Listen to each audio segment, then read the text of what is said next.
Because what happens, the people who have all their practices, their morning routine dialed, evening routine, all that, what happens when it's taken away? Yeah. Do you know how to actually regulate yourself, or are you dependent now?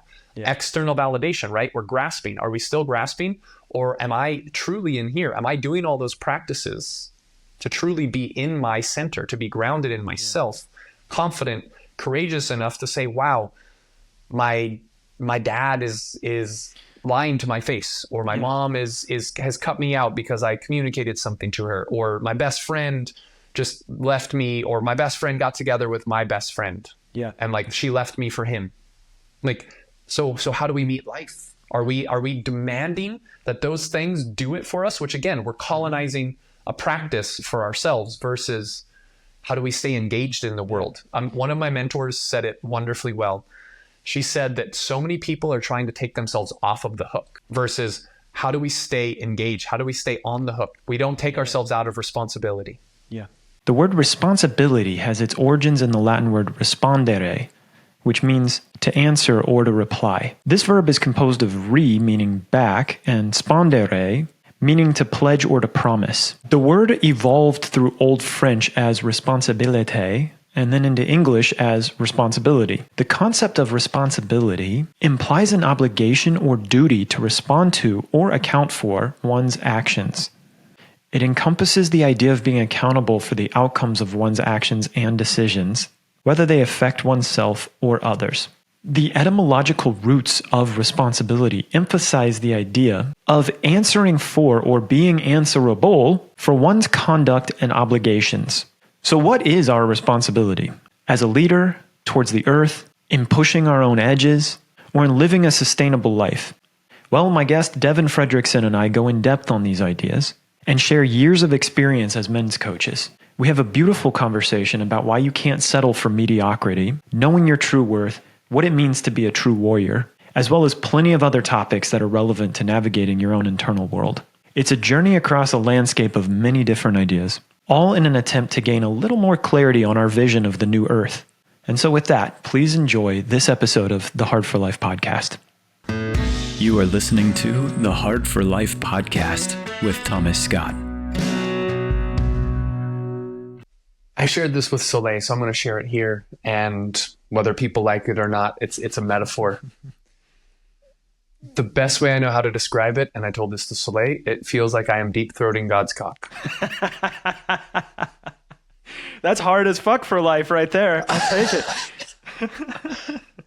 And Soleil asked me, he's like, you know how to deep throat? I was like, I have zero experience in that. So get that out of here. We're good. We can clear that up. Yeah. And the reason why I use that metaphor is because it feels like life is asking me to expand. Life is inviting me into a new timeline, into a new way of being, even though I've been operating and thriving in the way that I have been. Wow. And the way this manifested is it started last week, Sunday, but there was a little bit before that, but it really came on Sunday. And the core of it is it was a pressure. There was a pressure from my own body, through my own soul, asking me, why have I not been listening to the guidance that's coming through? Wow. And it was radiating down my arm and radiating up my neck into my head, causing tension headaches. And Sunday, this past Sunday, was the kind of like the most intense of it. And my fiance, she drew 3 cards from this deck with Archangel Michael, and it talked about movement, it talked about trusting and moving, and then it talked about being open to imagination and open into many ways that this can happen and it can heal. I decided to start to take action on some things that were stagnant. Yeah. Started doing that. Yesterday did that. I had a dear friend come over and massage, and she was literally moving my head like this, because before I could only go like this. That was how far up I could go. I could not move more. I couldn't go side to side. It was to the point where I couldn't sleep. It was debilitating. And I kept tuning in, and I'm like, what is here? And I would tune in and I just wouldn't get much. But it was because there was so much stagnancy, so much blockage of the visions, the ideas, the creativity that was wanting to channel through, and I wasn't letting it come out. My right side, my masculine, I was not taking action on it. And last night in the massage, one of the hardest massages, not because it was painful, but because there was so much that was coming through and opening, and I was receiving all the flood of everything that was there. And I'm like, I want to relax. I want to like calm down. I want to like soften with everything. And it was like, nope, it's pouring through. And so since last night till now, like even you and I talking now, like I feel this buzz inside, which I know that's the return of life force energy. I know that's the return of the potency, the power that's inside of all of us. And most people turn it off. I really do my best not to turn it off. And I didn't know how much I was blocking, which then manifested in a physical form that was screaming at me. That was like, I'm not going to let you move your head. You're not going to be able to look. You're going to have to use your eyes and go back and forth. So when I tune in now, I'm like, wow, I feel gratitude that I feel this, because this, like the remnants that I feel are reminders for me of what I said yes to when I let everything come in last night. When I went and had my prayer, when I went out to my office, it's still in creation and finalization. That's why I'm not out there recording it. But so much is coming through, and so much in a beautiful way is happening. And that's inviting in so much expansion. So it feels like I'm going through growing pains, but in like an internal space rather than like my bones are growing. It's like my energetic capacity is growing. Yeah. Thanks for sharing that. I'm curious, what caused the blockage in the first place? Why did you stop? Why did you limit yourself from action? Yeah. I had a pretty big falling out with an organization. I was a part of Sacred Sons. I was an integral, at least I imagined I was an integral part of the team. I mean, I'm on Maui. I brought Sacred Sons to Maui. They're very much based here. They've exploded. They invited me to grow, to be a part of the movement. And we had a disconnect, and I attempted to like bring it back together, but I had to make a choice that was very difficult for me. From that moment, I was internally devastated. Wow. Because I'd built my world, I'd built my life around that.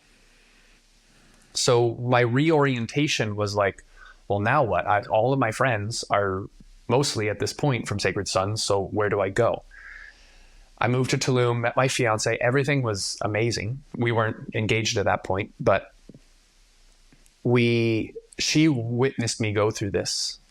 And I had done my last round of my program that was before, called Sovereign and Shameless. After that, I got a clear message to pause, to shift into more leadership development rather than focusing on like sexual mastery and pieces of that. Like that's a part of leadership, in my opinion. And I imagine we might get into that. But I wanted to shift the focus away. And instead of going in on that, I started to listen to other people. I let other people's voices come in. I let other people like, oh, you need to do this, you need to do that. This is how you engage with the algorithm. That. And I was like, well, I'm not going to engage with the algorithm. And then I didn't engage. And I just let in external information because I was at a point in my life where I was kind of down. And I wasn't feeling stoked because of what happened. And as a result, that passion, that drive to push my business and practice forward was like, hey, you gotta pause. Like, and I now know that the pause and the lull was a recalibration, was a refinement, was me tuning into the new way. And it now feels like that's all synced up. And now I've known that for the last couple of months. I know I've resynced. And this feels like if I don't listen, because I will show you, I don't know if you can see, but I had a 2nd degree burn here. Whoa.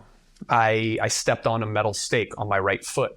I had the tension here. I got all these oil burns because I'm also a private chef. So I had all these oil burns, and I'm like, wow, all of this right body stuff. And I was like, what's going on? And so all of that, I'm like, okay, if I don't listen to this, I know that there's something that's stuck with me for a long time. Someone shared this with me, that in life, we get 3 messages.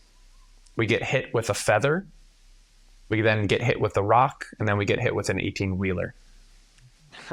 I've been gifted with the feather and multiple rocks and not an 18-wheeler at this point. So now where I'm at, I'm like, oh, wow, God, Spirit, Mother Earth, like, okay, I hear you. Thank you for the reminder. I know it. I hear you all. Okay, let's go. Wow. Yeah. Thank you for sharing that. It is relevant, or at least I empathize with where you're at. I've been feeling stuck for quite some time, and this podcast is a really interesting manifestation of a lot of things for me, because on it, especially my first couple of episodes, I shared everything that I was terrified to share publicly. It's actually things that I was so scared for the world to know about me that I didn't put myself out really publicly, because I didn't want anybody to know about this shit. Yeah. And what it might do. So I finally put it all out myself on a podcast, and that was a really bold thing. It was really, really bold. And what's fascinating is since I've launched it, I have been in this point of, I know what I'm meant to do. I know where I'm meant to go. My purpose is very clear. And I can only work on it about 20 minutes at a time before I find myself distracting for like a hot minute. Then I get back in and I can work a little bit longer. Then I have to distract. Then a little bit longer, I have to distract. This has been going on for like 2 weeks now. And I sat with a coach. I have a coach, and sat with him as well as his partner, who's a somatic coach. And we started to feel into what's going on in the body. And I found this tension that was in my chest that I didn't even know was there. And she's asking me these questions. She's like, okay, it was very simple. We looked at it for like, it's crazy. We looked at this whole process maybe took 3 to 5 minutes on the high side. So she's asking me some questions. I'm just sitting there. She's like, close your eyes. And I'm like, okay. She's like, so where do you feel this tension in your body? I'm like, I feel it in my chest. And she's like, does it extend to your back? And I'm like, huh, yeah, it does. It feels like there's like a vest wrapping around me. I didn't even see that. And I'm like, that's interesting. And immediately fear came up. Immediately I was like scared. And I'm like, I'm feeling scared at like a 10 all of a sudden, out of nowhere. Just like, see this? And then whoop, right up to a 10 in fear. And she's like, that's okay. She's like, let's go really slow. She's like, what is the fear telling you? And I was like, it's saying it doesn't want to be seen. And I was like, she's like, okay. Is it okay to be seen about 5%? And I asked, like, I actually checked in. I'm like, is this okay to be seen? Like, whatever I'm feeling up to 5%. And I got a yes. And she was like, okay, let's just look at it 5%. I'm like, okay. And she's like, where is it in your body? And I'm like, it's right here in my gut. And she's like, is there a color associated with it? And I was like, yeah, yellow, orange. And the moment I saw it, it was like I fell out of my body. Like I just completely disassociated to where like I felt like I was falling in a black tunnel, and I like lost sensation and everything. And she was like, open your eyes. It's okay. You're going to be okay. She's like, look outside, start to orient yourself with the room. She's like, start breathing. And then my body just started to shake like really, really hard. It took about 40 minutes for my body to come down from that about 3 to 5 minute experience of just looking under the lid. I had to get down in the fetal position and lay on the ground and like rub my back and my neck and like all these things, get like a security. It was crazy. All this stuff. And the whole time my mind was wanting to go into a panic, because it was like, what's there that I only look at for 5%? And I am like rocked.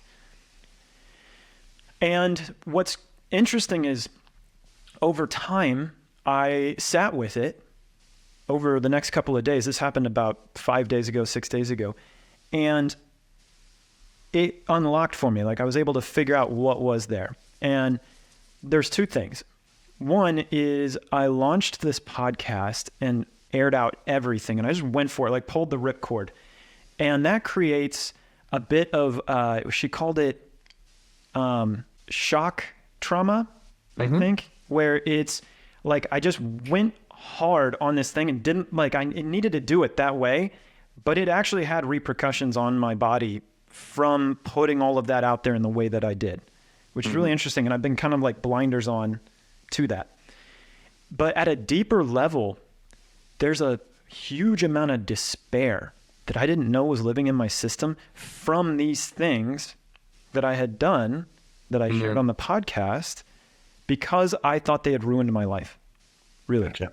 Yep. And so the past 5-6 days has been just really sitting with that despair, uncovering it, opening it up, starting to notice it, starting to see how it's affected everything in my life, because when you have an unconscious emotion, especially something like despair where nothing matters, it's meaningless, of course I'm not going to give it my all to whatever I'm putting into work. And even with my purpose, when I know it's there, if there is a unconscious level of despair, it's like, what's the point? What's the fucking point?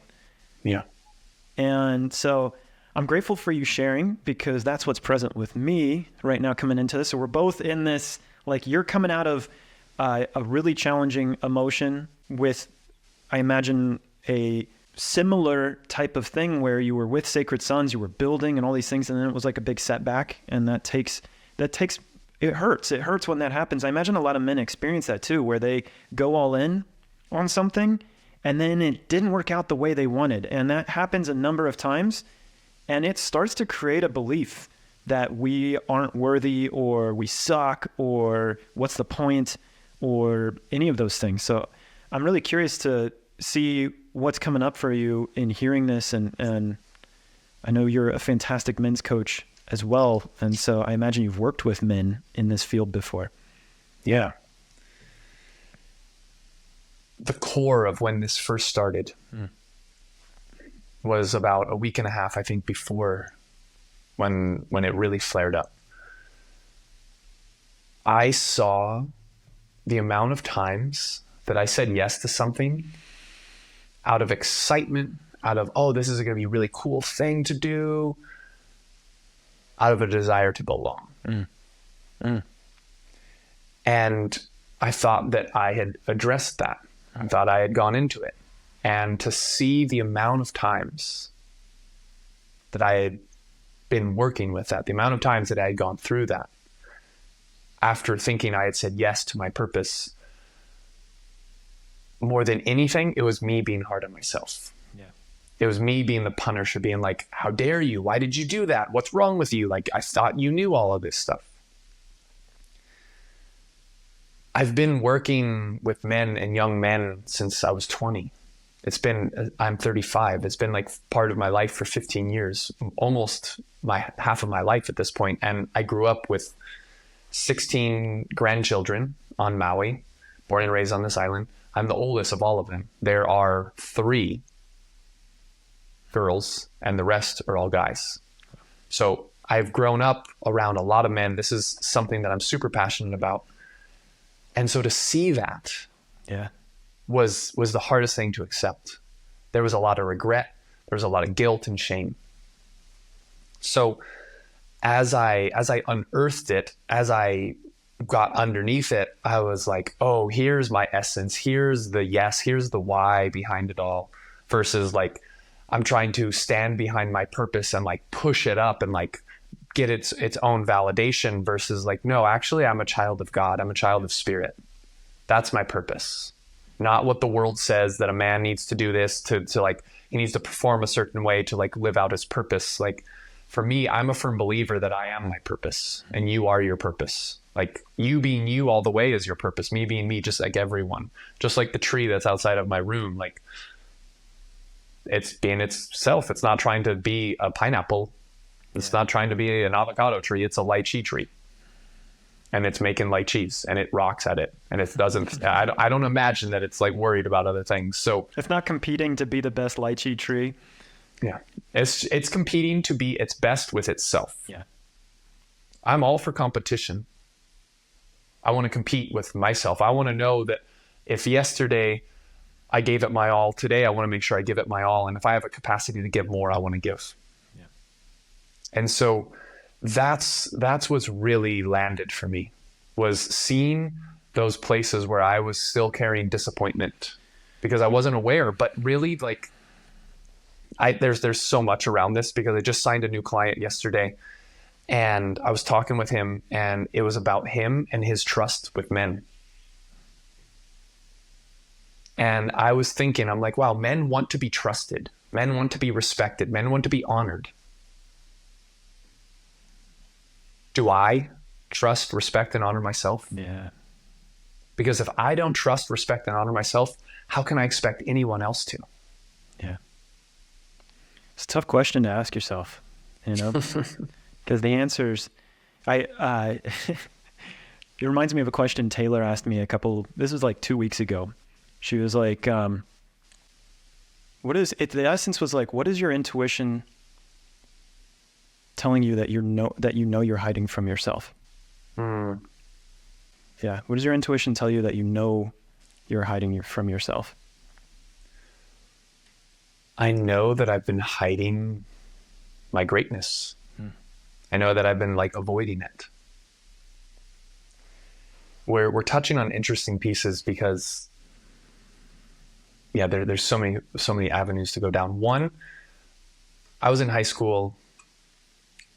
I was training for cross country, a lot of different aspects. I was doing really well, came in, started doing really well. I ended up getting 16th overall in the state for the state championship. And when I finished the race, I was bursting with energy. I was not tired. I had never experienced that. I ran the fastest time of my life. I ran about a 16:30 for 3 miles. It wasn't super, super fast, but for me, that was like 2 minutes faster than I'd ever gone. And I was shocked that I wasn't tired. That track season, I was the 2 mile champion because track's a little shorter than cross country. So I won the championship that same year, but that following track season. I trained my whole summer going into my senior year. And then senior year comes, a specific incident happened with one of my classmates. She was a senior with me. She ended up connecting with this freshman boy. Everyone was doing their high school thing of making comments of like, why did you hook up with a freshman boy? All this stuff. My coach exploded on me because I was the team captain. I've been the team captain for a couple of years at this point. He got mad at me for not leading. Wow. But instead of guiding me to be a better leader, he got mad at me. He was like, the team doesn't need you. Why the fuck are you here? Like, even though I'm the fastest, all the things, like I'm like, you obviously need me. If I don't run, you guys lose your fastest runner. Well, then let's see you win. Let's see you win. So I went into bitterness. And from that moment, a part of me shut down. Interesting. And I've recently reconnected to that. And he's actually on island, and I'm going to have a conversation with him and just say, hey, that moment in time, I don't know if you even remember it, but that broke me. Wow. And thank you. What a blessing for me to come back to that, to be able to reclaim that, to remember, to like, thank you for this gift, because what he was doing, I get. Now I have empathy. He wanted me to be a better leader. How much of a gift is that? He didn't maybe execute it in the way that really got me to do it, because the rest of that season, I just did barely enough. And so the way I'm connecting to this, what my intuition knows I'm hiding from myself, is that I've been, in a sense, since that moment, I've been doing just enough to be in the lead, to get enough recognition, validation to be seen, rather than, no, I'm that much further in front of the other people. Wow. And I got mad at my fellow teammates who wanted to push. Yeah. Because I was like, that means I have to push just a little more. Not like I really have to dig deep, but like I have to push just a little more. And I'm like, why can't you just like lay back, and we all lay back and I just do enough? Yeah. And now that's not it. I cannot settle for mediocre. I'm not here for mediocre. I had a near-death experience that when I came back from that was the whole thing, was not being in mediocrity. It was about being in gratitude and reveling in the fact that I'm alive. Yeah. And living life to the fullest capacity because I'm alive, because I actually have a gift of being here. And I know what it's like to cross to the other side. And I know what it's like to have to find my way back and to choose to come back. I would love to hear about that story if you're open to sharing it. Yeah. My naive self, 20-year-old college student, February 20th, 2009. My friend pours 2.1 grams of MDMA, pure MDMA, Molly, into my hand. 2.1. For those of you who haven't had it, or for those of you who do, you typically take between 0.05 and 0.1 gram. Wow. I took 21 times, or 42 times the typical dose. Wow.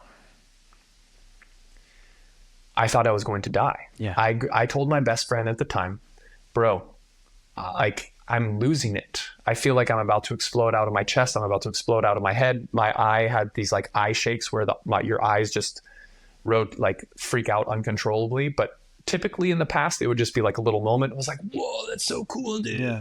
This was like, it didn't stop for half an hour. And I'm like, oh my God, please get me out of this. And I just told my friend, he leaned me against a tree. Thankfully, I was surrounded by redwoods. I leaned against a redwood tree and I was gone. My friends said I sat there for about an hour and a half, didn't move, didn't make a sound, just out, gone. Everyone was partying. So everyone was just like, oh, well, no one really thought anything of it. I completely leave my body. I completely leave the earth, completely go into darkness. I go into the void. Then I come into contact with God. Have a long conversation with God, talking about life, talking about like, where am I? What is this? And then all of a sudden I'm like, wait, where am I? What's going on? Like just having this casual conversation in the void with God without recognizing it. And then it was like, oh my God, what's happening? And from there, God was like, well, you don't have to be done. You can go back or you can be done. And I said, I don't feel like I'm done. And God was like, yeah, good choice. You're not done. You still got a lot more. Yeah. I then had to find my way from the void into the universe, into wherever the earth was, find my way back through space to earth, find my way back to wherever my body was, and then look at myself above my body being like, that's my body, but whatever I am is right wherever I am. I can't point to it. I can't touch it. I can't see it, but I'm like, I know where I exist right here, but I don't. And there's that body. So I had to find my way into my body. Once I got into my body, I couldn't breathe. I could open my eyes, but I couldn't breathe. I tried to breathe like 5 times, didn't work. Just kind of went in and out kind of. And then eventually, once I finally took my first breath, my lungs ripped open. It felt like they were being pierced open for the first time. Wow. As if it was my first breath ever. And I just burst into tears, just bawling, not like sobbing, but just tears just flowing down my face. And everything was so bright and so clear.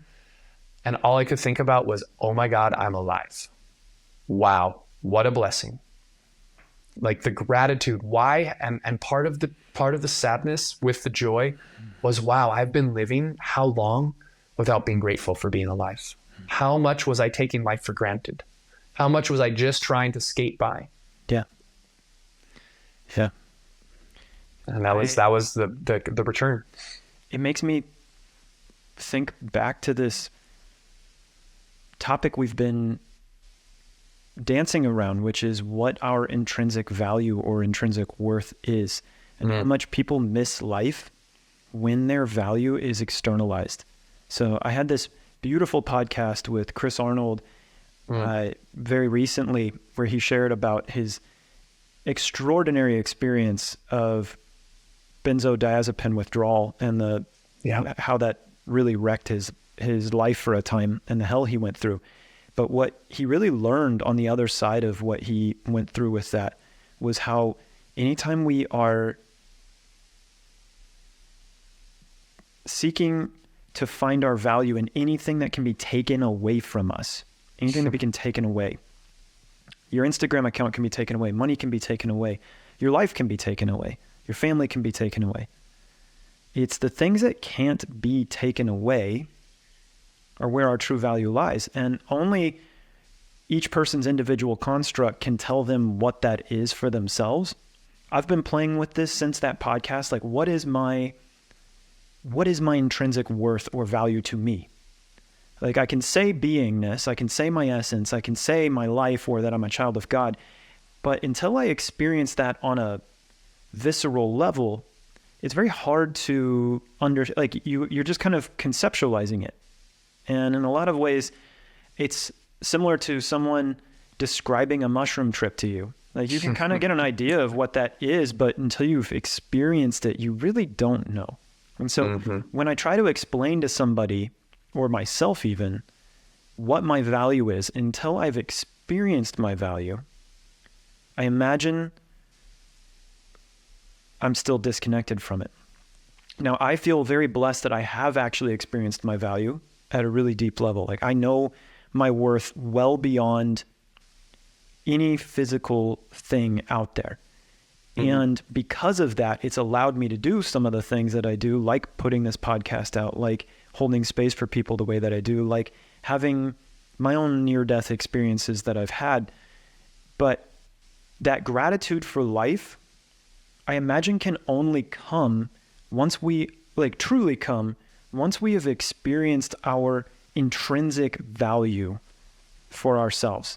Because if I'm still seeking value, then how can I if I'm still not feeling worthy or enough, how can I possibly find gratitude all the way for the things that are in my life? I used to live this way where I was like, I had this affirmation of gratitude, and I would remember to be grateful for all the things around me. I'm so grateful for this microphone. I'm so grateful for the air conditioning. I'm so grateful for whatever. But there's a gratitude for the bullshit of life that comes once you find your value at a bone deep level, where it's like, I imagine from that near-death experience, you weren't like, I'm just grateful to be alive when I feel good. You're like, my lungs feel like they've been torn open. How grateful am I for that? Mm-hmm. When in any other circumstance, you'd be like, holy fuck, my lungs feel like they're torn open. This sucks. I hate this. Make it better, fix it, whatever. That gratitude for life is something that is pervasive at the level of everything. Yeah. Life. Not just what I want, but it's grateful for life. Yeah.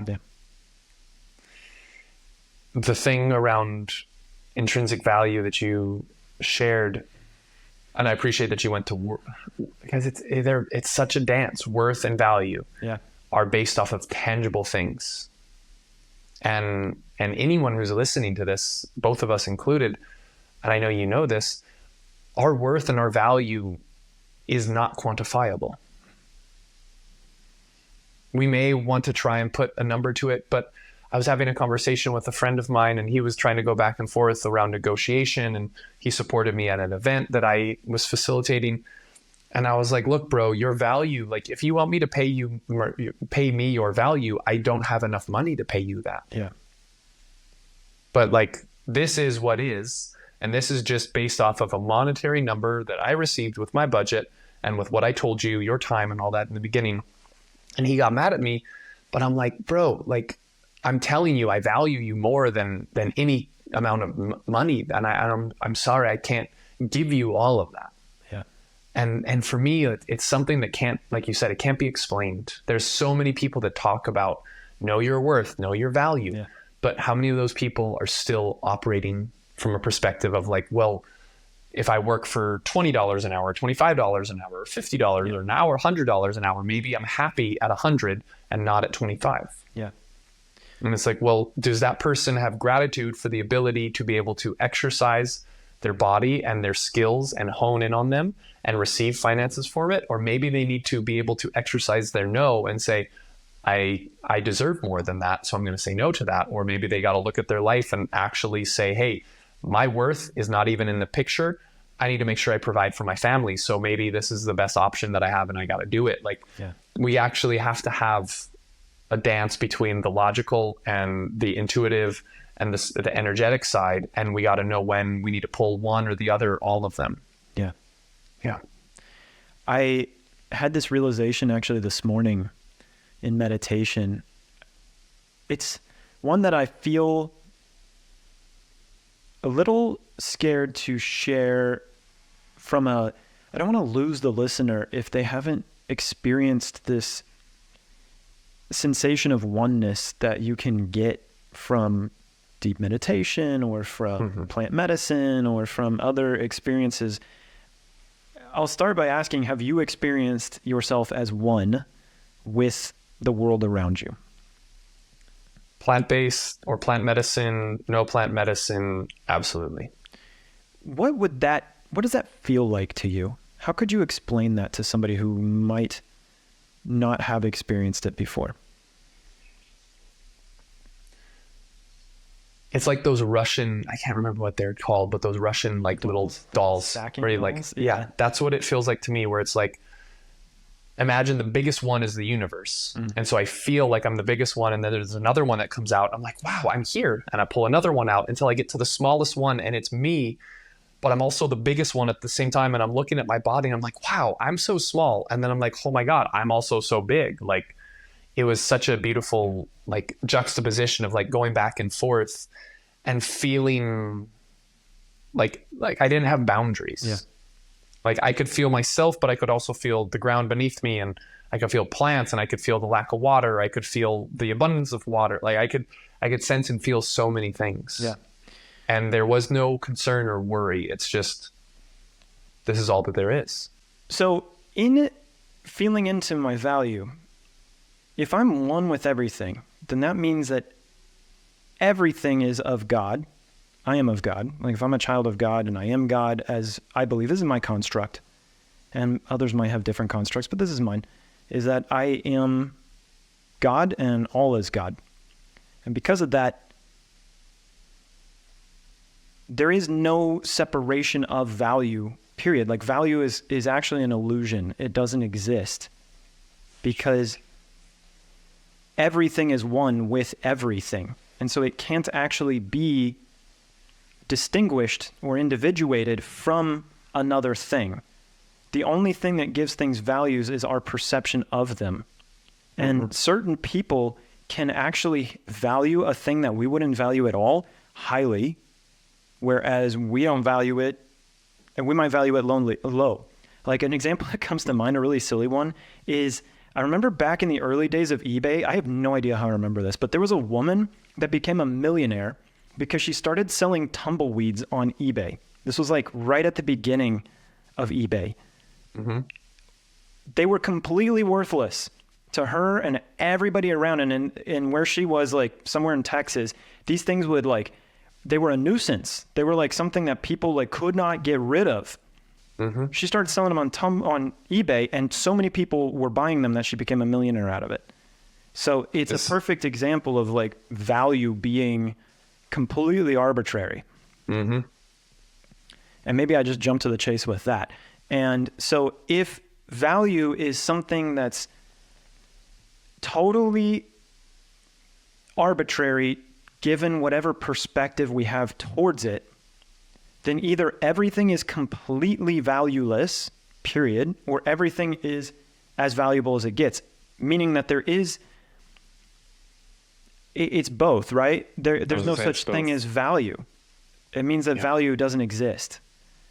And so for us to base our lives around it really starts to create a lack mentality, because if it's not real, you can't actually ever experience it. And so that's where something that's come up many times on this podcast are men that are really successful that I've had on, and they talk about the deeper truths that they've learned. Like they chase the women, they chase the cars, they chase the money. And when they get there, it doesn't give them anything. Doesn't give them anything. And to me, this is the root of that. You know, they speak about, well, what is meaningful to them? And each one's like, well, it's these things in life that you experience that are actually meaningful. But why are those things meaningful? And to me, it speaks to what the true value is in life and how it's completely irrespective to how the world views us. To me, this is where it still comes back to the self, because it doesn't matter what the world views me as. It's my perception of what the world views me as. Because the world could view me as great, but if I don't let that in, and if I'm scared about what the world sees me as, like you were scared to like have certain things be seen, that was still you. Yeah. It wasn't like what anyone else is going to say or do about, because that didn't even happen. 100%. Yeah. So it's such an interesting dance when we talk about this, because we're talking about oneness, value, worth, all of those things. It comes back so much to the individual. Because yes, we are a part of everything, but we are also separate. Yeah. And to me, this is where oneness comes in, since we're attempting to touch on oneness. We're all different. And because every single one of us is different, every single human, every plant, all of the things, even though they may come from the same tree, source, all of these things, we all come from God. We're all different. Yeah. And because of that difference, that's what makes us the same. And so I think there's all these people that are like, again, we're talking about find your true value, find your true worth. We're all one, but like we're actually not all one. Yeah. But we are all one. Yeah. How does this relate to your purpose? Because you said at the very beginning, finding your purpose is really I'm trying to remember your exact quote on it. Do you recall what you said? I said, I am my purpose. You are your purpose. Yeah.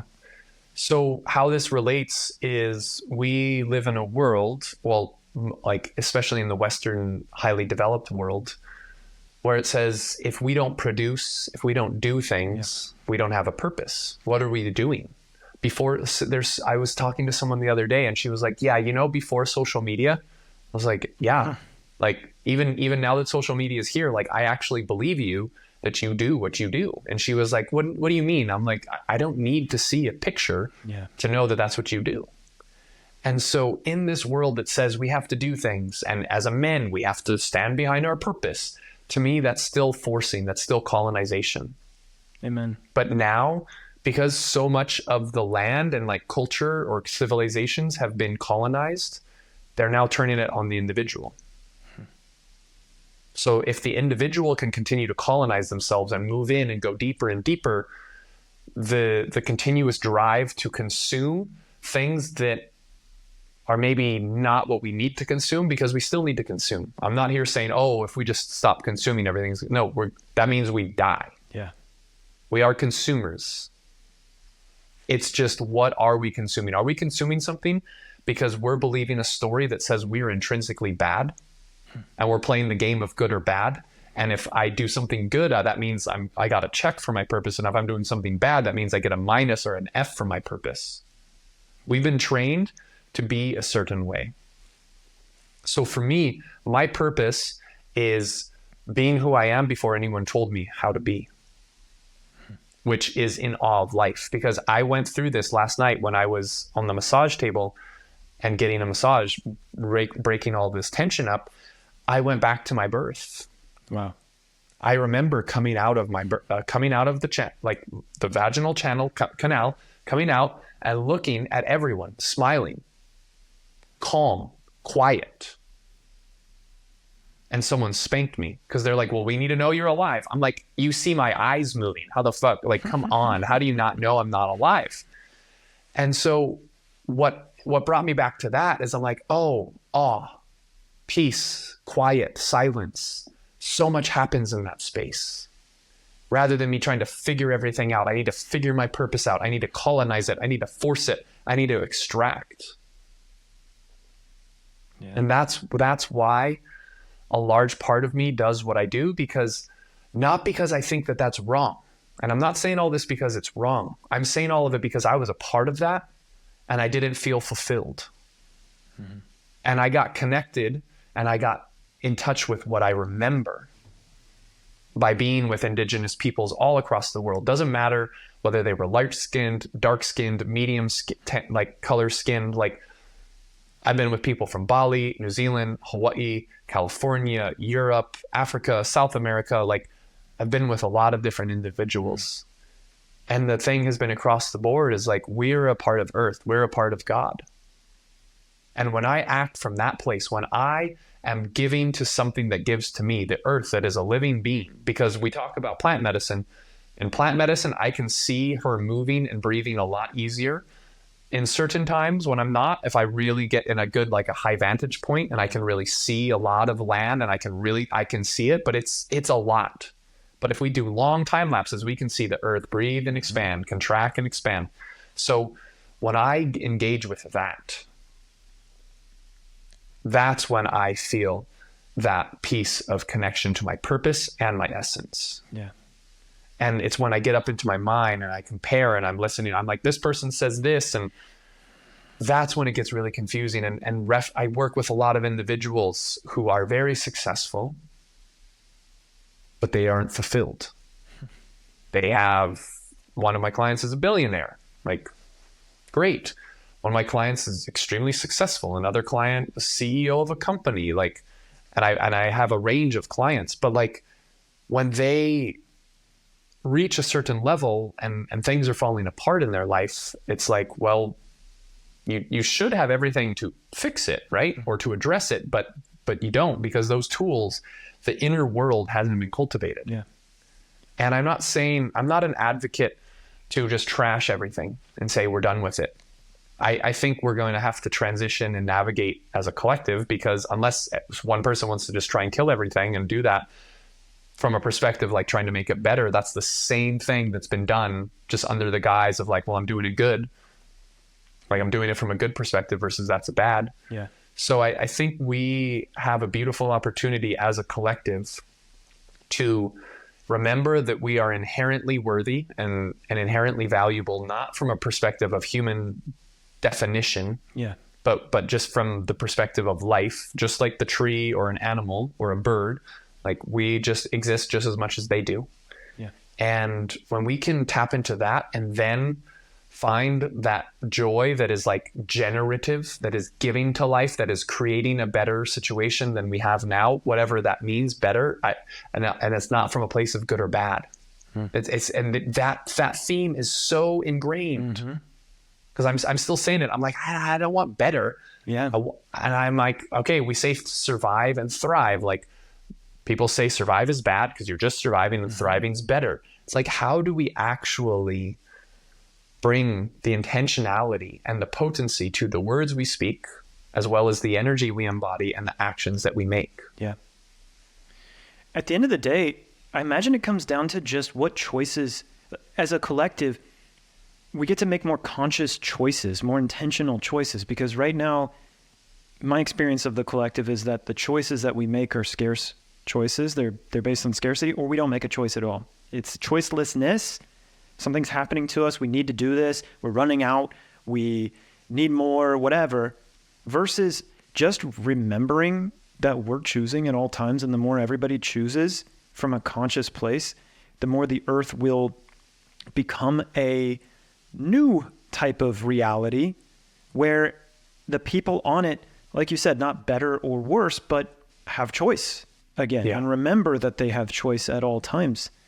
And something that you're touching on that I'm really excited to go into, I think is super beautiful, is this vision of a new earth, because I talk about that from time to time on the podcast. And I believe those of us who are doing this kind of work are here saying, hey, we're anchoring in something new. So let's all kind of start to see what that is. And what you touched on was this idea of like how things need to change. And at the same time, I've heard in the, talking about financial collapse and the destroying the governments and all these kinds of things, this upheaval, this war, all this kind of stuff. And my vision of the new earth is a very gradual, subtle change that's very integrative, that we don't have to get rid of cell phones and cars. We become more conscious on how we use them and how they're affecting the planet. And in that, we devote our resources and choices to having both, having the cell phone in a sustainable way, having the car in a sustainable way, having air conditioning, having our food systems work in ways that really support us and the planet. That wisdom is there. The indigenous people have that wisdom of how to plant, how to cultivate the earth, how to have different plants work together in order to make that happen. There's a really, really good book called Braiding Sweetgrass that if you want to know about that, just go read that freaking book and it will open up your mind to that all the way. But I've cried so many times reading that book. It's amazing. It's amazing. And what it speaks to me is this myth of the flood, Noah's flood, and the ark, and how at the end of that myth, God destroyed everything in this myth. So whether it happened or didn't happen, we're going to call it a myth for this podcast. It lives in the collective consciousness, but a flood happened in this myth and wiped out everything except for this man Noah, his family, animals that were on the ark. At the end, as the waters were receding, God spoke to Noah and said that he will never destroy the earth in this way again, and presented a rainbow as a symbol of that covenant, so to speak, or that vow. And the way I interpret that as a collective consciousness, if we are all God, we made a decision, hey, we're not going to wreck ourselves as a species again in that way. And that gives us an opportunity to make these transitions in a not traumatic way, because I experience a flood as very traumatic. It's destroying everything. And if the financial systems just collapse outright, if there's just civil war and anarchy and we go back to farming because we've nuked ourselves, that is very traumatic. That is not an evolution of consciousness in my perspective. That is actually stepping back and restarting the game again, trying another round and seeing if the next time we can make it through. So to me, making it through is actually all of us learning to regulate our nervous systems and moving the trauma out, as opposed to re-traumatizing ourselves over and over and over again in any kind of way. Yeah. And so when I vision the new earth, I vision very gentle, gradual transitions of power and systems that, yes, people who are in those will go kicking and screaming, but we look at them like they are, which is an unhealed toddler. And we go, that's really cute. We love you. You're supported. You're cared for. We got you. You're not going to die. And anybody who wants to like pull the trigger on the nuke, we just go, thank you. No, you can't do that. No, we're choosing no from here on out.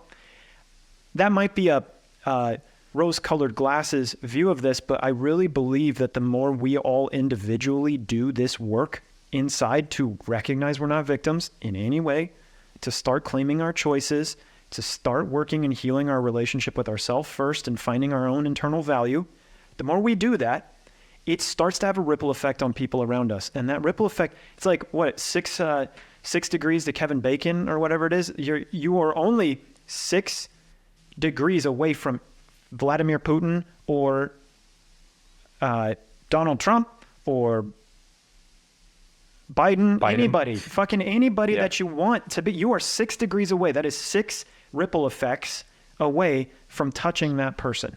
You have way more power than you possibly can fathom. And so just doing this type of work alone can lead to that. And to me, giving people a vision to hope for, which is one where you do the work and it's not despair, it's not like all hope is lost, is one that actually promotes this vision in a much healthier way. It's really interesting. I love you're going down this path, because this is everything that got me into men's work. This is everything that got me into everything, was the earth. Because when I came back from that near-death experience, to me, I was like, how could we not be in the utmost gratitude for this earth? How many expeditions and how many resources have been spent on building rockets and sending out missions to go and scour the galaxy. War. To find... How much fucking money are we spending on war? To go and find another Earth, another place that's suitable for us. I'm like, guys, we haven't. How do we expect to create something beautiful if we haven't figured out how to do it here? Why are we spending so much? We're talking about external, like looking externally, right? I think that's the same thing. Like, we actually have to, and it's a very interesting experience I've had growing up on this island, because I'm born and raised on Maui. It's an island. I can't leave. So you have to face people. I'm sitting in a room where I was physically abused when I was younger. Yeah. I'm in my childhood home. The woman who did that to me is not even a mile away from me. I see her sometimes. She's my brother's mom. Yeah. I see her times. I had to face her. I had to get over that. Did I like it? No. Yeah. Am I grateful where I'm sitting right now when I see her? I'm like, wow, the hurt and the pain that must be inside of you to torture and physically abuse a little boy who doesn't know better. Like, wow. Like, that you must be hurting if you're at this age in your life, the amount of love you did not receive for you to do that. So I believe that here on earth, we have to face our own selves and face each other. And my ownership in part of this process, and I'll get to the new earth from this place, is my parents. I'm like, why aren't they're in their 60s? Come on, you should have it figured out by now. Why aren't you mature enough to have a conversation with me, to approach me, to be honest with me, not to lie to me? Like, let's do this. Yeah. That part of me that expects them to have it figured out is the part of me that's still playing small, versus like, oh, you don't know how to navigate conflict? Okay, well, I'm going to show you where you can meet me. And if you can't handle that, I'm going to let you know I still love you. I'm not going to like cut you out, but I'm going to say that's a no and walk away, because I can still stay engaged. And I think I'm going to say this for all the listeners, because it's something that's hit me really hard. If we talk about love and we say we love people, why do we withhold the things that are most true from the people who are closest to us. That's the best training ground and practice ground to tell you, mom or dad, brother, sister, I don't like this about you. I have a challenge with this, and we need to clear it. It may take a while, but what a gift to practice that with them. Yeah. And then bringing it back to the creation of the new earth, when we stand in that responsibility, because we're entering a place where a lot of people don't want to go because it requires a lot. We have to address our relationship to authority. Yeah. The people that are like, let's burn the government down. Well, then what? Have you thought to the next phase, or are you just in that immature child who's pissed and a teenager who's pissed versus the adult who's like, oh my God, we just birthed the child into this world and we burned everything down. Now what? Yeah. We didn't think ahead. Yeah. So I feel like as a collective, there's still a lot of people, and maybe humanity itself is in like a teenager mentality, or maybe not all of humanity, but maybe like the United States and a lot of Western developed spaces are like a teenager, because they're like, we got to burn this down, screw this, screw that. But it's like, but we're not even thinking ahead. Why would we even say let's burn something down if we don't have a plan of what to do after? If we don't have a cohesiveness to be able to come together to say, hey, let's work past this. So for me, the new earth is about responsibility. Mm-hmm. The new earth is what you said, is about choice, is about, hey, if we actually give the thing that we can give, because let's look at humans and let's look at everything else. What can we give? We can give our breath. We can give voice. We can build things. So we're taking stuff around us and building it up. And then we poo and pee. And then our bodies. Besides that, what else do we give? We've got trees that are giving oxygen. We give carbon dioxide. Great. We've got trees that are giving fruit. How do we offer back? Maybe mosquitoes come and bite us, but like when we really look at it, to me, what we have to give, in my opinion, is how we engage with this earth, how we build and create our environments. So we can create thriving environments because to me, a thriving ecosystem is a thriving economy. 100%. 100%. So I can rant on this. So you let me know how much you want me to go. I think we're in a really interesting space. I mean, you live in on Maui, which sustainability is a critical part of the island. If everybody just were to take everything that was there on the island, it would be done. You would have no island. You guys you'd die. Yeah. And learning sustainable practices, one of the things that I imagine people fear the most about going this path is that it means it's going to limit their freedom. It's going to limit them and how much they can consume. And I think that's actually a false thing. It's not limiting how much we can consume. It's well, I'll let you speak. Making a choice. Yeah, I'll let you speak to it. First off, most of those people probably have not engaged with nature that much. Sure. Nature is abundant. I don't care what anyone tells me. She's so abundant. The earth is so abundant. If it wasn't abundant, I mean, the only thing that's potentially standing in the way of us, one of the things surviving, is cutting down all the trees and impacting the ocean and the oxygen cycles from plankton and microbes and all of that stuff. So as long as we keep trees and soil and water healthy, we're going to be breathing. So there's like, we can breathe. You can hyperventilate. You're not going to run out of breath. You're just going to pass out. Yeah. So when you grow food, and I can tell you this, as someone who's cultivating and growing food, it gets to a point where I'm like, I don't know what to do with all of it. I have to give it away. And so it's such an interesting dance. If I give, what gives back? Yeah. So to me, this underlies or undermines people's belief around scarcity. For sure. Because scarcity doesn't exist. Yes, it does, because we can have everything, but not everything at once. So yes, scarcity exists, but not in the way that we think about it. Uh-huh. We may run out of food right now, but there will be another cycle. There will be other things that come in. I might not continue, but others might continue. So when I step out of my individual perspective and don't think it's all about me, it's going to continue on without me. To me, it's abundance. So if I believe in scarcity, I'm going to get an abundance of scarcity. Wow. Life, God, Spirit's going to show me everything. Why I shouldn't believe in that, why I shouldn't trust that person, why I shouldn't open my heart to love, why I shouldn't say yes to this venture. that's going to give me an abundance of scarcity. If I believe that there's an abundance, I get an abundance of love, an abundance of money, there's an abundance of people, community, connection, all of those things, health. So when it comes down to working with the earth, we have been given a story that there's not enough and we need to keep producing and we keep doing more. We have more than enough food to feed the whole world. Our distribution systems are the issue. We waste so much. And it's not even waste. We just don't allocate. Yeah, and it's distribution, but it's also what happens after the fact. Like I constantly cringe at people talking about soil depletion and then how much of our food goes into a plastic bag that then goes into a landfill. So like this landfill is holding all of the nutrients and nutrition and everything, which at some point I imagine those pieces of land are going to be the most valuable things on the entire planet once someone learns how to like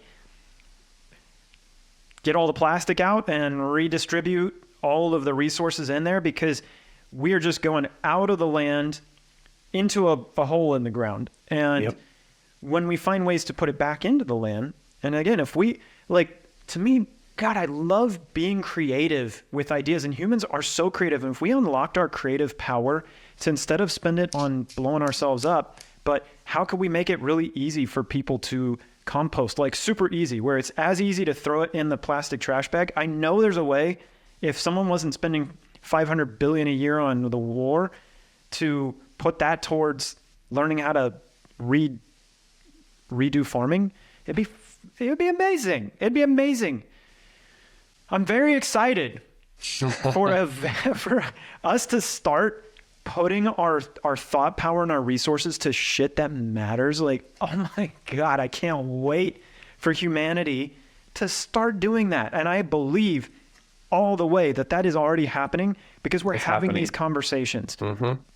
And the fact that we're having these conversations means that this already exists in the collective psyche. This is already a thought. Like, I'm not the first person to have this idea at all. No way. And no, it's not my purpose to go do that right now, but I know somebody out there it is. And they got to get out of the mindset that their purpose is having to go do A, B, or C that someone told them that they had to do in order to find that truth within themselves. And maybe this podcast is that vehicle to unlock that for that human being. I mean, that's one of my prayers. Whoever's listening that's supposed to redo compost, you're welcome. Or whatever life is speaking to you about, like, go do that, because we need people. That quote that say we don't need more people. I don't know exactly, but the last part of it is we need people who their hearts are on fire. We need people who are passionate. Like, that's what we need. We don't need people who are afraid because they've gotten in trouble in school so much. They've been punished and they just are like, okay, I'm not going to go out of the line. I'm just going to do a job and get this. We need the more and more people that are creative, that are after what they're passionate about and truly what they love. If they're doing that, there's, like you said, people who are passionate about compost. People are passionate about food. People are passionate about water, homes, connection, healing, therapy. Like, if we had everyone on board with that, we have a lot of people. We can mobilize and do a lot of things. We have technology. We have support on our side. There's so much that's actually available to us. And yeah, I'm an example. I'm someone who's had this passion. I've had this clarity of vision for a while, and I've struggled, in my opinion, with the difficulty of how do I go do all of those things? Yeah. And the dreaded thought of, well, where does the money come from? Yeah. Dreaded thought. That word dread, I imagine, is associated with fear. And fear is at the root of all of this. That's even how society's being controlled right now, from, the jab to everything else. So I believe you are a beautiful person to talk to about this topic with, which is breaking out of fear. And that's where I'd love to go with this now. And I'm curious to get your perspective on breaking out of fear. Yeah. I'll use an example, because when I came back to Maui, I was coaching at my old high school. I was coaching high school boys in cross-country running. When it would come time to the race, they would say they were so scared. I could see it in their face and their eyes. And I just would ask them, I'd be like, did you train? They're like, yes, coach. I'm like, so do you feel ready in your body? Yes, coach. Okay. So then are you actually afraid, or do you feel nerves? Are your nerves on edge because this is a channel point. This is like, you've done everything up until this moment and now you have to go do the thing that you've been training for. And they were like, yes, that's it. And so I eventually would guide them to recognize that like, it's excitement of nerves. You're not necessarily excited. It's not like jumping for joy, like, oh my God. It's like, I feel so much because I need to go do this. I have said yes to do it. And now I have to do it. And I think that's most of what people experience. I don't think people actually experience fear. Interesting. Because when I've been in situations where I've been legitimately, my life has been threatened, where there's someone who is going to stab me with a knife, and they literally stab my shirt, and like they rip a hole in my shirt, and they're that close to like puncturing my body and like shredding me open. Wow. Or I'm about to go over a 400-foot cliff in my VW bus that like rolls down the cliff and I get launched the opposite side somehow. There was no part of me that was scared in those moments. Something else took over. Yeah. Something else acted. And the amount of people who have near-death experiences talk about this, that they're not afraid. So I think we actually have a false sense, because unless there is something that's actually threatening my life, we are operating from trauma. We're operating from something that has disconnected us from feeling safe inside. I'm thinking like a little child who was more helpless, who's like, oh my God, I didn't get the love or the connection or the tenderness. And as a result, because I'm also not initiated and I'm not encouraged and I'm not required to participate. My participation is sit down, listen to what you're told, go home and do the things, versus what are you passionate about? Like, what are you stoked on? Like, why aren't you engaged with life? Because like you want to go and be with uncle who's a welder, or you want to go and be with auntie who's a gardener, or whatever we want to assign to the role. People are actually letting their desires turn into limitation, not fear, limitation, because they don't want to break past the comfort that they've gotten. 100%. 100%. A couple of quotes come to mind. First one, I imagine you've heard. I think my fiance taught me this one. Fear is an acronym for false evidence appearing real. Yep.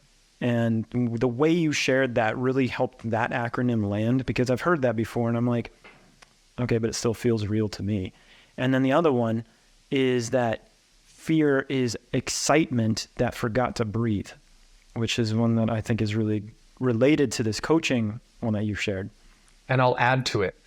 The one that I say is feeling excited and ready. Fear. FEAR, feeling excited and ready. So it's excitement for getting to breathe. It's like, hey, you are right here. You're about to go on a race. You're about to make a big move. You're about to quit your job because it's been 20 years and you've been talked to badly so long and you don't want to. You've been comfortable. Yeah. It's like, I think what happens, and even within the coaching space, people listening to this podcast, I imagine, might do it. It's like sitting in an ice bath. So how many of you have ever sat in an ice bath and you get there and all of a sudden it starts to not get cold? Mm-hmm. And then if you do a little bit of movement, it's like, oh, wow, there it sure is, right? Mm-hmm. It comes back to the touching thing. Our body creates a little layer of insulation around us, just enough to heat the water, not all of it, but just the water around us, so we stay warm. Mm-hmm.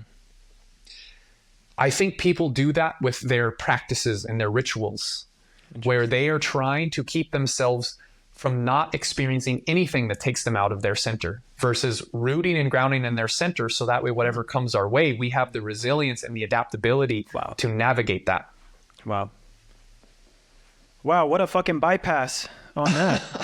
If you're cultivating center practices to not have to step out of your center, as opposed to cultivating these practices so that you can get back into your center as fast as you can as you just go. Yeah. Because what happens, the people who have all their practices, their morning routine dialed, evening routine, all that, what happens when it's taken away? Yeah. Do you know how to actually regulate yourself, or are you dependent now? Yeah. External validation, right? We're grasping. Are we still grasping? Or am I truly in here? Am I doing all those practices to truly be in my center, to be grounded in myself, confident, courageous enough to say, wow, my dad is lying to my face, or my mom has cut me out because I communicated something to her, or my best friend just left me, or my best friend got together with my best friend. Yeah. And like she left me for him. Like, so how do we meet life? Are we demanding that those things do it for us? Which again, we're colonizing a practice for ourselves versus how do we stay engaged in the world? One of my mentors said it wonderfully well. She said that so many people are trying to take themselves off of the hook versus how do we stay engaged? How do we stay on the hook? We don't take ourselves out of responsibility. Yeah. Yeah. So many thoughts are coming up from that, but mainly around how, we start to cultivate these practices to get ourselves out of the prison that we found ourselves in, to just step right into the prison that is those practices, because instead of cultivating them to keep pushing our edge, we cultivate them to keep in our comfort zone. Yep. And I have definitely been guilty of that many, many times. Oh, yeah. It's so easy. It's actually like when you start to become comfortable with doing the ice bath every day, all of a sudden, like, shit can't faze you. But sometimes I lose touch with the reason I started doing the ice bath in the first place, which was to keep pushing my edge. Yes. Yes. And so it's like these practices are here to help us keep growing. And the edge, this is a really important topic. I think this is a good area for us to kind of like start to wrap this with is I'm learning as a man that pushing my edge is not what is being promoted as pushing my edge as a man. Mm-hmm. So what that means is, like, when I hear push your edge, I hear David Goggins, who's just like, hustle harder, keep going, don't be a bitch, all that kind of stuff. So much of that shit is out there. What I think is pushing your edge as a man is oftentimes slowing down, regulating, sitting when you feel like you should be doing, and see what happens from that space. Learning to get in touch with our emotions. Holy shit, that is an edge as a man. Like, fuck. You want to really push an edge as a man? Go be emotionally vulnerable and intimate with another man. That, if you haven't done it before, will take you to your edge real quick. Yeah. And these are the kinds of things that are healthy edges that promote this harmonization with the world around us, instead of go, go, go, go, go. And I'm curious what your perspective is on that, because you're a men's coach, you're a fantastic men's coach, and you've worked with a lot of men. I'm going to take it a step further and challenge that statement by including both. Even better.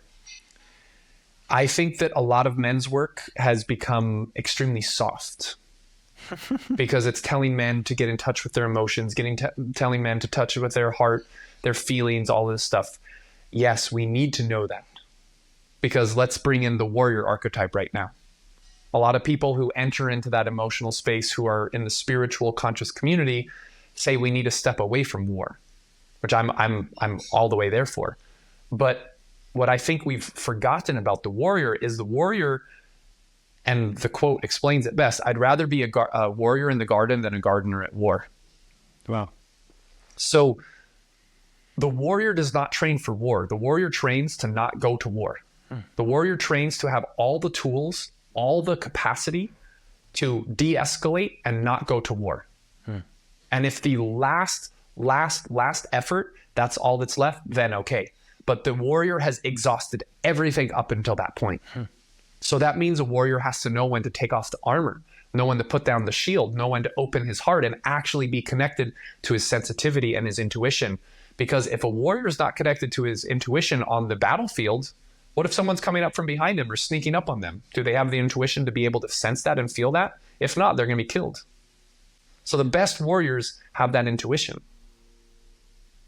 And they also know, like I said, when to set the armor down, when to rest, when to stop. Like you said, when to regulate their emotions. There might be times when we don't need to regulate our emotions. There may be times where it's like, this person is dying. Yeah. And I need to carry them and I need to run them somewhere. Or this person's coming to attack me. It's not like, hey, hold on. Brother, please, can we hug? Can we take a breath right now before we go, before you try and smash my face in? No, like, we're not going to do that. Yeah. And so I think we need both. I think we need, as men, we need to train our bodies. And it's not even our bodies, because our bodies can handle almost anything. I think that's why people torture, because it's so fascinating. How does the body keep handling? How does the body keep surviving? They're not breaking the body. They're trying to break the mind. So I think we need to train our mind relentlessly. And how did people in the past? One example that I love to reference is Plato and the academy. For the first 25 years, those young boys, before they became men, focused solely on training their body. So that way they had the construct, they had the temple, the structure to then go and train the mind. Because what had they been doing those 25 years? They'd been training their mind to push the edge. So then they can train the mind to push the edge as well. So when we train our bodies to push the edge, and when we train our hearts and our emotions to push the edge, we know that we don't need to be strong and prove ourselves and get validation at every point by batting our chest and using our strength. We know that by being tender and soft and gentle, we actually can be that much more impactful and get something across versus needing to scream or yell and like I said, bat my chest to prove something.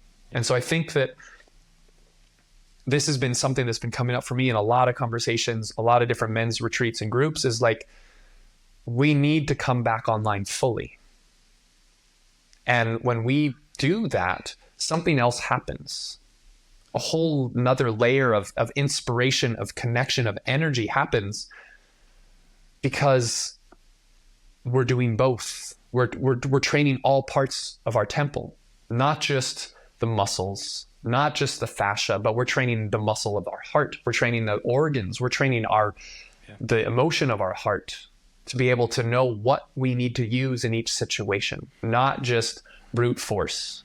We know how to be dangerous if we need to be, but that's what actually gives people a sense of safety. Exactly. Because they know, oh, wow, this man could do something, but he's actually tender. He's gentle. He's like sensitive. Yeah. So he's such a warrior. You feel safe by his abilities. You can, even if you never see him do a single thing of violence or like hurt someone. And that's what women are ultimately wanting from their men in so many ways. They don't want a soft man. They want a hard man who is soft. Soft. Yep. Yeah. Or who they want a hard man and a soft man who knows when to be hard and knows when to be soft. Yeah. Yeah. Amen. That's very well stated, brother. And I'm curious, I want to bring this full circle to you deep-throating God's cock. So I was like, man, I'm so happy we haven't said that again. Part of me was like, I don't want that to be heard, but you know what? Make a meme out of it. I know who I am. I know my value, my worth, right? Well, so this is a great way to close this conversation around worth, right? Is at the end of the day, none of these things that we do are what make us worth anything. But at the same time, because we're worth so much, we do these things. It's like what I'm hearing you share is the ultimate combination is that everything that men are doing or women are doing or that the world is doing is really perfect. It's just the relationship to how and why we're doing it. And if we shift the value from needing it to be external to internal and then keep doing those same things, our relation to them will change, and that means our relation to the earth will change, and that means our relationship to God and ourselves and to each other will change at a really, really dramatic degree. There's one thing that's coming up for me that's really strong right now, and it happened the other day when I was on a run in the forest. What came up for me was this thought that said, if not now, when? If not when, if not now, when? If not when, how? If not how, then why? And if not why, then what? So like, and I'm not sure if it's exactly the way that it came through. It was so clear when I was on my run, but I was just like, it brings me back. Like if all of that, like if this is something that's so important to me, why am I not doing it now? And if I don't do it now, then when is it going to happen? Yeah. And if it doesn't happen, then why am I trying to do it? And if that isn't happening, or if I don't do it and I don't know how I'm going to do it, then why am I even trying to think about it? Why am I even spending energy on it? And if that's the case, then what am I even doing? Yeah. Right? Like it comes back to, so it brings me back to, why am I doing what I'm doing? Yeah. Is it because I'm trying to heal or feel some void inside of myself? Or if I'm coming from a place of wholeness, integrity, something that's whole, if I'm coming from a place of integrity, knowing that I'm not trying to do it to save the world. Yeah. Because that was a pressure and a weight that I carried for a long time, Yep. that everything that's happening is bad and I have to come and save the world, which then puts me in the victim perpetrator triangle, the drama loop. Drama triangle. Yep. Drama triangle of like, okay, I'm the hero trying to save and there's the perpetrator. But it's like, well, what if actually what if there's another avenue? What if there's another way? And I don't need to know it, but I get to discover it. I get to let it be revealed to me, like you said, that edge of slowing down. Because when I slow down, so much comes through, which is counterintuitive of like, I need to produce, I need to launch a course, I need to make content. But it's like, but actually, when I slowed down and I got a massage last night, everything came through. The whole blueprint for how I'm meant to grow into the next phase. And I woke up today and I'm like, oh my God, that's huge. And I'm like, well, write it all down. Start at day 1. Then what? Do that. I've got the clear blueprint. I will challenge any person who says they don't know. Amen. Because from my experience, everyone knows. It's just like you said, what am I not listening to? What am I not acknowledging? What does my intuition know I'm hiding from myself? Bringing it back to that point. Yeah. Yeah. Amen. I think it's a really beautiful place to end on. And I'm curious, before we wrap, what's going on in your life? How can the viewer interact with you? How do you want to interact with viewers? The way I love to interact with viewers is I love to let you know the ways that I imagine are the best ways to engage with me. I am available to be connected on Instagram. I share my stories, I share my content, I share the things that I'm passionate about. For those of you who don't know about me, I am a men's vitality and leadership coach. So I look at the vitality of your whole life. I want to say other things because I focus largely on relationships, but a lot of times your relationship with yourself first has got to come if you're trying to save the relationship of your marriage that's about to fall apart, or you want to call in your dream queen. So to me, I look at those realms and I share the things that I'm passionate about to help you support. So there's those ways. The best way, if you're interested and intrigued at all in working with me, is I find one-on-one. I'm a projector. For those of you that know human design, I have a very unique, innate capacity to see what's going on in your life and support you. And I've had tremendous results with working with clients, helping them feel more confident, helping them save relationships or marriages that are about to fall apart, helping them have a better relationship with themselves, helping men feel like they're the master of the bedroom. I work in a lot of different ways. So you can reach out to me and connect with me on Instagram. And at the end of the day, I'm here to be a human. So you can reach out to me. You can send me a message. I love to hear feedback. I love to hear things that don't sit well and be able to have a conversation with you. So please reach out to me on Instagram. My guess is you'll have that in the notes. Yep. So you can connect to me there. And I'm here and available because I'm not here to work with everyone, but I'm here to connect if people want to connect. So thank you. Thank you, brother. Yeah. If you want to connect with Devin, his links will be here in the show notes, description of the show. And there's one more thing, actually, I would love to share. Go ahead. I used to have a group program called Sovereign and Shameless, and it has been in the reconstruction, recalibration phase. It's no longer called Sovereign and Shameless. It's now called Slow and Steady. And this round, there's going to be themes of each one. This one's called Slow and Steady, Return to the King. So if any of you are interested, this is meant for men. I do work with women, but this one's meant for men. So if you are hearing this and you're listening and there's any part of you that wants to be a better leader, step into your greatness, have success and fulfillment, anything within those realms, also relationships, like it's going to be a potent, powerful transformation. So if you're at all intrigued or curious, please reach out to me. We're going to be starting in the next little while. I don't know exactly soon, but probably within the next month or two. So reach out. Would love to invite you in, anyone who feels called. And more than anything, like we're talking about in this podcast, remember that your worth and your value has always been here before you were born, is right here, right now, and will always be there, no matter what anyone says. Amen to that. Amen. Yeah. Devin, thank you so much for doing me the honor of being here on the Hard for Life podcast. And to you, listener, we will see you on the next episode. Thank you. Have a beautiful day.